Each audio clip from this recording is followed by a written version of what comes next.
पर निगरान वज़ीर-ए-आज़म मुकर्रर, सदर ममलिकत ने समरी मंजूर कर ली। वज़ीर-ए-आज़म शहबाज शरीफ और अपोजिशन लीडर राजा रियाज के दरमियान निगरान वज़ीर-ए-आज़म के नाम पर मुशावरत का दूसरा दौर हुआ।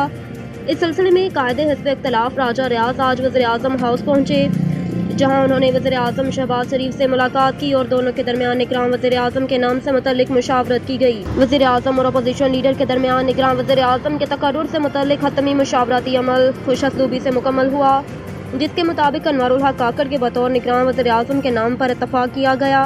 बाद अज़ां वज़ीर-ए-आज़म और अपोजिशन लीडर ने मुश्तरका तौर पर दस्तखत करके एडवाइस सदर पाकिस्तान को अरसाल कर दी, जिसके कुछ ही देर के बाद सदर ममलिकत ने वज़ीर-ए-आज़म शहबाज शरीफ और अपोजिशन की जानिब से भेजी गई समरी पर दस्तखत करके निगरान वज़ीर-ए-आज़म के तकर्रुर की मंजूरी दे दी। सदर ममलिकत ने तैनाती की मंजूरी आइन के आर्टिकल 224(1)(a) के तहत की। वज़ीर आला सिंध और अपोजिशन लीडर निगरान वज़ीर आला के लिए ताहाल कोई नाम सामने ना ला सके।